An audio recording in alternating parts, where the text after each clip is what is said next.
Fala pessoal, como é que vocês estão? Olha, é muito bom você ser ruim em muita coisa. É péssimo ser bom em tudo. Tô falando isso porque eu sou bom em tudo? Não, justamente o contrário. Eu sou ruim em muita coisa. E é isso que eu quero que você entenda. Você tem que levantar todo dia, literalmente agradecendo a Deus por ser ruim nas coisas que você gostaria de ser bom. Então, assim, eu vejo bastante estudante, tanto no meu direct, tanto no meu Instagram, tanto no meu WhatsApp, às vezes os alunos que eu mentoro, falando, putz, Pedro, eu sou muito ruim em matemática, que merda, eu queria ser melhor em matemática, ou até em outras coisas da vida, como, sei lá, futebol, xadrez, basquete, enfim, qualquer coisa. E o conselho que eu dou, e o que eu gostaria que você entendesse, é que é muito bom, extremamente bom, não ser bom em tudo. É bom você ser ruim na maioria das coisas. Às vezes as pessoas ficam numa ansiedade tão grande por tentar ser extremamente boas em tudo e elas acabam ou procrastinando sempre ou se frustrando muito. Não tem outra saída. Se, por exemplo, vamos dar um exemplo clássico aqui. Se você gostaria de ser um jogador de basquete no Brasil, você não vai ser um bom jogador se você não tem mais de 1,90 m de altura. Eu tenho 1,70 m de altura, 1,70 m e poucos. Se o meu sonho fosse ser jogador de basquete, eu não conseguiria ser. E graças a Deus eu não sou bom nisso. Graças a Deus eu não sou bom no futebol, tenho duas pernas esquerdas. Porque é como se Deus estivesse literalmente falando assim, Pedro, eu já selecionei mais ou menos o que você precisa ser. Às vezes você fica com dificuldade, Pedro, na sua decisão vocacional, no que é para você fazer, para ajudar a sociedade, para ajudar o seu meio, etc. E eu já facilitei as coisas para você, entendeu? É basicamente isso. Graças a Deus que você não é bom em tudo. Graças a Deus que você não é bom em matemática, português, inglês, geografia, história, biologia, física, química, redação, espanhol, francês, italiano. Graças a Deus. Acorde todo dia e em vez de você ficar reclamando das coisas que você é mal, que você não consegue aprender as coisas direito, para um pouquinho e pensa de verdade nas coisas que você é bom mesmo, entendeu? Das coisas que você é ruim, que você não sabe, não é que Deus te fez pior, mas Deus te selecionou, entendeu? É claro, esse não é um papo de teologia, eu posso estar falando em termos teológicos ruim, mas a ideia é justamente essa. Entendeu? Esses dias eu tava fazendo uma mentoria aqui com uma aluna minha, inclusive, um beijo pra você sabe que você é.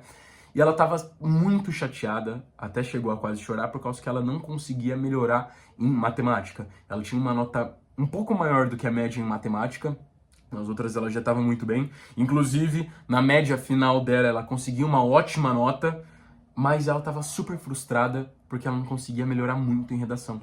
E o conselho é esse, um conselho que abriu a cabeça dela. O conselho é o seguinte, olha, graças a Deus que você não é boa em matemática.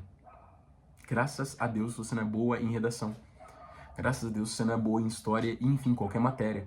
É como se Deus estivesse dando um plano prático para você do que você precisa fazer. Deus tá falando assim, ó, ele tá falando assim, Dona Ana, eu tô querendo te mostrar que é para você focar naquilo que você é boa, para você chegar e gabaritar aquilo. E aquilo que você é ruim, eu quero que você aprenda, mas que você vá mediana. Entendeu? Eu realmente, por mais que as pessoas sejam mais inteligentes do que as outras, um pouquinho mais inteligentes que as outras, e tenham mais facilidade em matemática, ou às vezes tem aquele outliner lá, aquela pessoa fora da curva que é boa em absolutamente tudo e que não tem dificuldade em praticamente nada, dá pra notar a defasagem em alguma coisa ali, entendeu? Por exemplo, eu tenho um amigo, o Bruno. O Bruno, nem sei se podia estar falando o nome dele aqui, mas ele é uma das pessoas que eu conheço que é extremamente boa em praticamente tudo. Mas, Pedro, ele é nota 10 em tudo? Não, ele é nota 8 em praticamente tudo, ele é 10 em matemática e ele é 7 na matéria que ele menos gosta. Por exemplo, sei lá, geografia. Pô, se você for fazer uma média do Bruno, de 7 para uma coisa, de 8 a 9 para a maioria e de 10 para coisas que ele mais gosta, cara, o cara tá com média 8, 9. Fácil. Você entendeu o que eu tô falando?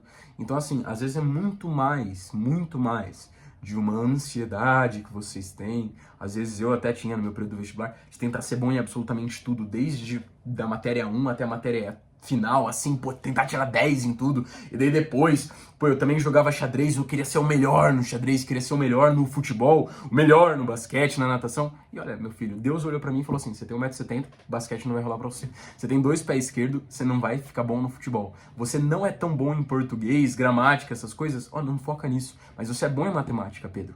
Foca em aprender muito isso e quase gabaritar. E quando você chegar ali na redação e em português, você vai no mediano que você vai passar. Enfim, eu passei. Entendeu? Eu passei, não fui a maior nota de todas em redação, não fui a maior nota de todas em português, mas naquilo que eu era bom, eu me garanti.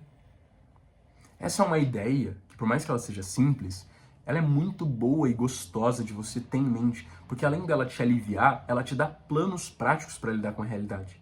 Planos práticos mesmo. A recomendação minha para todo mundo não é estudar toda a matéria. A minha recomendação para todo mundo é estudar na sua vocação, em cima da sua vocação, e ser mediano, ou até um pouco acima da média, dependendo do curso que você quer, nas matérias que você tem mais dificuldade. Não perca tempo, pelo amor de Deus, não perca tempo estudando as matérias mais difíceis. Isso daqui é uma coisa tão óbvia quanto o sol raiar no dia. Entendeu? É uma coisa óbvia. Se você perder tempo com a matéria que você menos gosta, você vai mal nela e vai mal na matéria que você mais gosta. Imagina, vai, eu odeio história, eu vou perder muito tempo estudando história. Eu vou tirar, no máximo, se eu me esforçar muito, 8 em história. Só que em matemática que eu gostava, que era pra eu tirar 9, 10, eu vou tirar 7, 8 também.